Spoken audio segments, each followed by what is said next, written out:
So good afternoon and welcome to this quarter's webinar, which we've entitled Modern Perimeter Security. As I said at the very start, my name is Mal Toner. I'm a Senior Solutions Architect at Novasco. I've been with the organization 6 years. We recently went through a few changes. Novasco now a CanCon company, and my job as a pre-sales solutions architect is to customers and listen to their woes and their pains and see where our portfolio of products and indeed the wider portfolio of products can help and assist those customers with that problem. So without further ado, let's move on. So let's talk about the current climate. So this information came from a blog by a gentleman called Luke Irwin. It's on a website called IT Governance. The slide shows the link at the bottom. And his statement that he made was, at first glance, August 2019 has been a quiet month. We've only had 1.14 million breached records, which is about 10% of the monthly average coming into the month. But it's worth interesting, and that breach of 1.14 million records only came from 95 incidents that were reported to the information governance.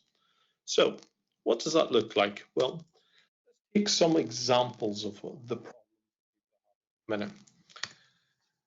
That month, August, seen Monzo have to record a breach in security. Now, the actual breach in security wasn't that a firewall was hacked or someone got in. But they actually realized that someone with inside their staff had left an unencrypted, unprotected file in a public area on a file system with. Second breach I want to talk about is a Newcastle-based housing association called Home Group.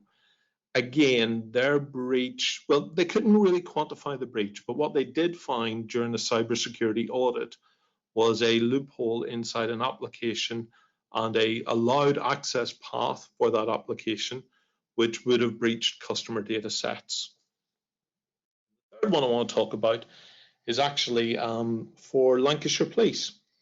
And this was a ex-prison warden who now worked as a receptionist in one of the police stations, who, due to their diligent security system, was triggering alarms with inside the environment that she was continually looking at records associated with specific set of people. After some investigation, it was found out that this was a lifelong friend and her family, and it was felt that she was passing information about the police inquiries into that family back to the family.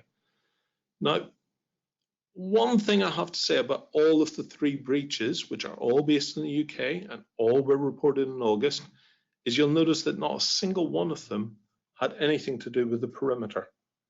So actually, I'm going to be quite cheeky at this stage and tell you that maybe perimeter was a misnomer in the name. And what we should be talking about in this seminar is a modern security approach. That approach is trust no one. So why do I say trust no one? Well, if we go back and think about how we got where we are, we started off with internal applications, and then along came the internet, which is how we got to websites and maybe sent and received email. But everything was still sitting predominantly within inside a controlled data center that we owned. And a firewall was a good approach there. It was a bit like a castle with a moat around it, and the firewall was your drawbridge with the gatekeeper, allowing who could come in and who could come out. As things expanded, and this happened in medieval times as well, as the village and town expanded, certain things started to appear outside the moat. In our case, it's internet-based services, your Office 365s, your software as a service, your VPNs that people use when they're working from home, your mobile and agile workers that pop up at a hotel or fast takeaway shops, free Wi-Fi, and try and connect into your system. And the old-fashioned idea of securing the perimeter really only works if you know where your perimeter is. Nowadays, I don't know where a perimeter is within inside a business. I don't think many IT people do. So as a result, people are starting to adopt this theory of what we call zero trust. So why should we look at zero trust? Well, as I've just outlined, network architectures are no longer a single point of ingress or egress. Even within the most basic infrastructure, you have ingress and egress through things like Office 365, you have internet browsing, You may have an express route to a Azure cloud. You may have a I'm trying to remember the Amazon equivalent to AWS. I can't remember the brand name at the minute, but anyway, you get the idea. And it's worth noting that even if you've got an express route to Azure for some Azure hosted services, which you believe is a secure extension of your network, remember things like Office 365 sit outside of your Azure hosted services. Your data traversing to Office 365, which in a lot of cases is things like emails, OneDrives, SharePoint Online, that is actually traversing over the generic internet. Credential theft is an enormous problem. I work with organizations in both public and private sector, and in both organizations, I'll give you an example. One organization who works in the housing market last year run a pen test. A modern day pen test isn't just looking at a firewall to see if you can hack your way through. A modern day pen test should also include a social engineering test. As part of that social engineering test, we sent through an email which pretended to be Office 365 and asked the users to click a link and log on to verify their Office 365 credentials. Out of 450 staff hit in a 2,000 staff environment, 50 low-level staff entered their credentials. Now, you might sit there and think, well, 50 low-level staff entering credentials, they're low-level staff. The issue is the cascade of that. If something can be injected into a low-level staff member's address book, or their address book can be hacked, as happened recently in some organizations, then anybody in that address book can then be hit by a targeted email that appears to come from that user that could have a malicious payload. Now it brings us on to the next thing. Employee errors remain the most common cause of data breaches. An employee error could be simply using an unsecure, easily remembered or easily thought of password. And we'll talk about those sort of problems later on. It could be sending the wrong piece of data out to the wrong place or storing it in the wrong place. Think of the Monzo example where we had the user storing a database effectively of PIN numbers for customers in a file share that was effectively everyone read-write. As you can see, traditional firewalls and legacy antivirus and anti-malware solutions can't stop all of the threats. No matter what machine learning or artificial intelligence or whatever someone tells you about their antivirus or anti-malware, you can only be intelligent by seeing something happening, something once. You might be lucky enough to block it, or I may be the unlucky one that didn't block it. My bad example has informed your machine learning and anti-malware AI system to block it. Someone has felt the pain somewhere along the line. Firewalls no longer work because are we going to block things like Facebook for work? Or workspace, for example? Are we going to block use of email when it sits in Office 365? No. Therefore, if a user receives an email and it's laden with a piece of malware, how are we going to know about that? So zero trust as a solution presents a solid foundation for a robust, resilient security architecture. And if you're not sure what I mean about zero trust, I mean trust no one. No one is allowed to do anything until they are authenticated, verified, and then they're only allowed to do what they're allowed to do. This would be the equivalent of putting a firewall in front of every PC and every server in your network. So how do we do that? Well, I want to concentrate now and talk about three of the main vendors in this market space. That is VMware and what they're offering, because most of you are probably running a virtualized environment like VMware. Microsoft, because I'm guessing no one in the room could state that they don't use a Microsoft app or operating system within their environment. And the final one is Cisco. Cisco is one of the leading network manufacturers. Let's see what they're offering to the marketplace. So it's no surprise that VMware are looking at this seriously, and one of the ways they're looking at it is through their NSX data center. If you imagine the traditional data center where we used to put servers on VLANs, And in there, we had an internal firewall that allowed communication between the different VLANs. The issue that you have with that environment is that sometimes the problem exists within inside the VLAN. If in the left-hand side of the screen, I can get to the app VLAN, then a rogue piece of code or a firewall or a code gap in the HR system could possibly let me get to the finance system. If I can get to the DB VLAN, I could possibly get access to all databases for all systems and so forth. So with the NSX system, what VMware is suggesting you do is you start to apply the network policy rules for who is allowed to talk to what at each individual virtual machine level. By using NSX across your whole VMware cluster, this makes sure that whenever you move a machine for either resource allocation, disaster recovery, or high availability, that policy follows it. So now if someone happens to hack the HR web app, which sits in the DMZ web, because it is only allowed to talk to other HR systems, they can't cross-contaminate into my app system. So NSX is a good building block, but of course NSX is a building block for the virtualized environment.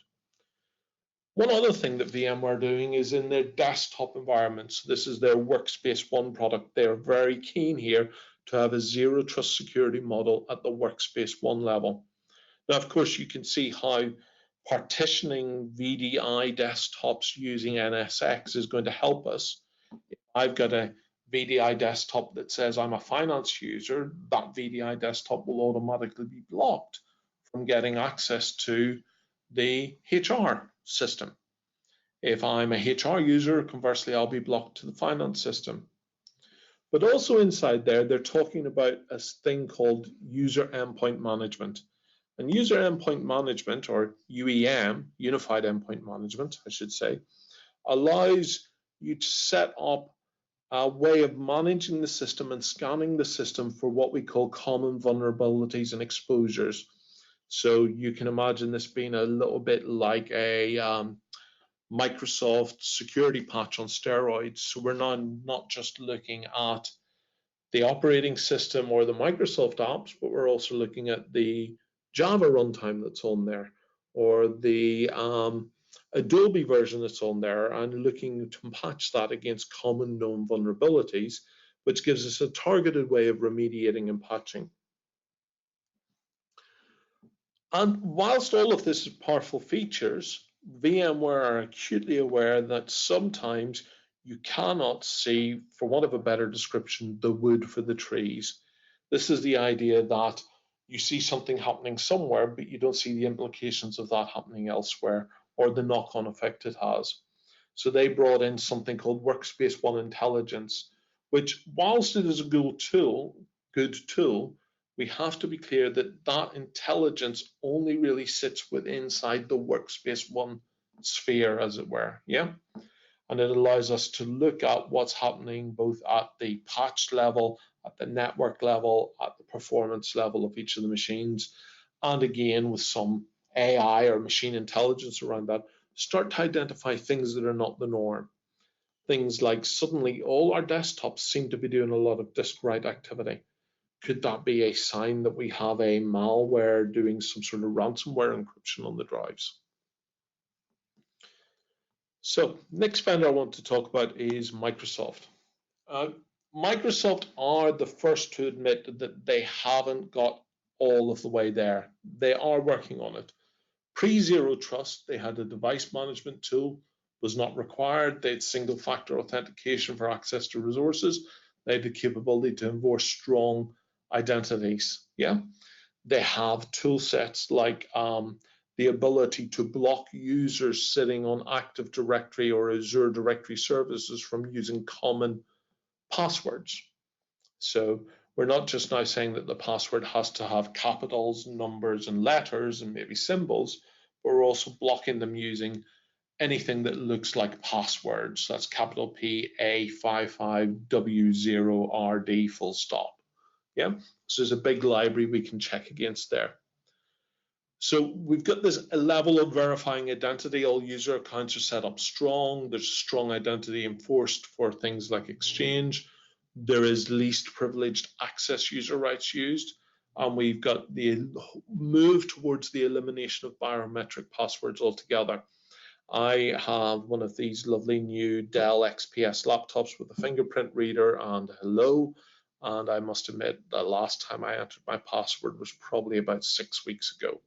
When I log in, I either log in with a fingerprint, or as long as I'm not wearing my glasses, because Hello doesn't recognize me with my glasses on, it will log me in as soon as it sees my ugly mug in front of the webcam. But then we're also going on to use tools like Azure AD with Intune to look at the device health and use some conditional access based on device health. We can start to put in conditional access rules that say, don't allow the user to go into Exchange Online without two-factor authentication if they are using an unknown network segment. So we can now say, right, if you're sitting on the corporate network, you don't need your multi-factor authentication. But if you're sitting in McDonald's using their Wi-Fi hotspot, other fast food chains also offer Wi-Fi, you do need to use multi-factor authentication. We're also getting to the point now where you can say that if your antivirus is reporting via WMI that it's not up to date, we can start to use conditional access to block things. We also have the ability of verifying the access, internet only for users, establish solutions for unmanaged devices. You know, this is more and more the case where users want to be able to extend their working day by using maybe non-corporate devices. Maybe they don't have a laptop, maybe they do have a laptop, but because of the journey they take home on public transport, they don't feel safe carrying it with them, so they want to use their iPad or tablet or personal computer from home to do stuff. And we can lock that down to a least privileged access mode. And then we're working towards this idea of growing the coverage in the device health. Yeah. So is there any services that I don't want to see running, that I don't recognize running on that machine? If so, I don't want it doing something. Yeah, we're not quite there yet, but we're working towards that, so you can see their roadmap. One thing Microsoft are sort of lacking at the minute is this common management interface. So VMware have it for their environment, Microsoft have some of it for their environment, but they're not quite there yet. Next vendor I want to talk about is Cisco. So Cisco recently acquired an organization called Geo. So for those of you who are not aware of Geo, Geo is a multi-factor authentication engine that can be used to report, to protect the workspace that users log on and so forth. Yeah. Geo also has the ability to look at endpoint visibility, which allows you to check that your users' devices meet a security standard before granting them access. So like I talked about the conditional access for Microsoft, is antivirus up? Is it running? Is it patched? Is it up to date? They also have an adaptive authentication policy that can be used. And they also have the ability to offer you a single sign-on. So now the users just need to remember, it could be that they use Geo alongside Windows Hello or a password to get into a system that gives them access to the rest of the system. Alongside that, Cisco have looked at putting in they've got a product called Tetrathlon, Tetration Analytics, which allows us to do data collection on server sensors, network sensors, and third-party sources, put it into an agent, and allow users to look at that agent to make decisions either via web GUI or interface with a REST API or push orchestration events. So going back to my example earlier on, we're now seeing a series of servers suddenly go mad on their disk, and we've never seen them go mad on their disk before.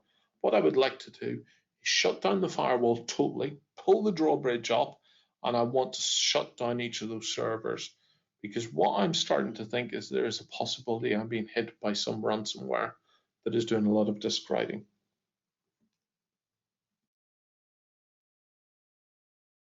One of the push events they are working towards is actually looking at how we can then isolate things. So we've all heard of software-defined networking. Well, Cisco were there, they're their early days, and they also have this idea of software-defined access. So based on the analytics that we get out of Tetration, based on the verification we get out of Geo, and based on the other parameters that are happening inside our environment at the minute, we can use software-defined access to open or close, to limit, to block. So those are three main vendors. Other vendors have their offering, as the Radio Times isn't the only way of doing a TV listing. As such, there are Fortinet for firewalls, there's Palo Alto. I'm really not here to try and sell you something today. It's more about an enlightenment. But the one thing I would say is no matter what you do, you need insight. Security always needs insight. One of the tools that we use personally inside Novascope to do that insight is a tool called IBM QRadar. IBM QRadar is sold as something called a Security and Incident Event Manager. Yeah, Security and Incident Event Managers are there to help you understand what is going on in your environment and help you react quicker and possibly in an automated way to triggers. Remember earlier I talked about the Lancashire Police, where the receptionist was using her granted authorized access for, want of a better word, nefarious reasons. What pulled that out for them is that they had alerts on who was doing what set with inside their app. And they could see via their scene tool, I don't know if it was QRadar or not, but it was definitely their scene tool, that there was a repetitive pattern in what this person was doing. So let's be clear, SEAM is not the learning of facts itself, but is actually the training of the system to think for you. I will openly apologize for the misquoted Albert Einstein quote there, but this is what it is. SEAM doesn't learn stuff. It simply reacts in the way you tell it to the stuff it sees. And the stuff it sees can be a number of things. Now, on the right-hand side of your screen, you'll see that SEAM, which is in this case IBM QRadar I'm talking about, is one of the market leaders according to the recent the Gartner quadrant on that. So what does QRadar do? Well, QRadar is the one that I've got experience with. It's the one that we use inside Novascope and we use inside our managed services. What it allows us to do, it allows us to run malware detection and analysis, to observe and analyze artifacts, names, properties, movements, suspect. It allows us to preempt and react to malicious emails. It allows us to look at user analytics and behavior and recognize the high-risk users and also the non-standard patterns of those users working. If you've got a reception PC that suddenly wants to touch and look at all files on a file share, even if it hasn't got permissions to, chances are it's telling you something's wrong on that PC. It allows you to bring additional context to anomalous behaviors and models that are going on with inside your environment. It allows you to trace anomalous communications, reconcile data. It allows you to identify and track files, DNS anomalies, that sort of thing. It is continuously monitoring the enterprise based on the policies you give it. And that's the key thing about this. Remember this idea about it is learning to work in the way you've told it. It's not going to suddenly putting in a SEAM solution. Even IBM QRadar isn't a panacea. It unfortunately always comes back to one of the first things I learned in IT, which is garbage in, garbage out. If you don't tell it to react in the way you want it to react when it sees anomalies, it's just going to sit there and go, there's an anomaly. What do you want me to do? Oh, nothing, fine. Anomaly goes on, you have a problem. Let me walk you through a real-time data strat to prevent remediated tasks. So this is an example one. So the first thing is what we're told is a description. So in this case, it's a potentially successful exploit preceded by a local database scan detected, preceded by a policy chat or IM traffic. So we're now starting to think someone's received something maliciously through an IM. There's a local UDP scan detected, and it all started with VoIP for Skype. Where did it happen? Yeah, well, it happened. Right. Is the attack credible? We give it a credibility feature. We know who's responsible for the attack, the source IP address of the traffic. That may not always be visible to you. You might actually have to go back and trace through firewall. But if you integrate everything, you can actually set this all up so that SIEM will go off and look at, I had a packet coming from a firewall. Here's the packet ID. Who brought the packet into the firewall in the first place? You're only as good as far as you can see. Where was it located? It was located on the VoIP network. And this is a key thing here because everybody's aware that we VLAN off things like VoIP, but in most cases we're VLANing off things like VoIP to protect quality of service. What we're not actually doing is saying, hold on, a VoIP network could be used in a way we don't imagine it being used.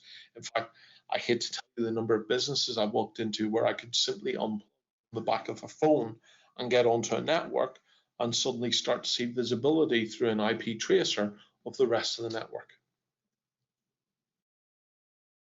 Are there many assets vulnerable to this? So once we've looked at what this is doing, we can then use our tool sets to go back and look at the rest of our environment and go, oh, actually, it's just this one machine because it hadn't got a patch, or actually, there's 198 machines that have the same vulnerability. And how many target assets are involved currently? I mentioned I have experience with QRadar, and QRadar is not only used by ourselves internally, we also have a number of clients that I deal with who use it. And in the last 5 weeks, really, since the CanCom announcement, in tandem with that, we announced ourselves that Novasco have opened a SOC, that's a security operations center based out of our Belfast HQ, over £500,000 worth of investment to set that environment up. And what that center really allows us to do is to work with our partner organizations like IBM with QRadar and Microsoft and Cisco and VMware to offer out to our clients services of our security operations services, or indeed our cyber consultancy analysis tool sets to come in and look at you. Remember one of the examples I gave earlier on of a home was a vulnerability, and they had no track record of how the vulnerability might have already been used, but the vulnerability itself was picked up by a cybersecurity audit. Yeah. And all the way up to including managed services around security. So we do this for a large number of organizations already. One of the companies we bought in the past called Network Defense, who made up Novasco in Daresbury now, it came from the managed services on the network security perspective. And all we're doing is opening that up to be a true managed security SOC environment. So what is a SOC? So what a SOC is, it's a real-time cybersecurity monitoring and management center. It runs 24/7, 365, because the hackers never rest. It helps you coordinate response and remediation, and also provides post-incident analysis. Most importantly, it also never takes its eye off the ball.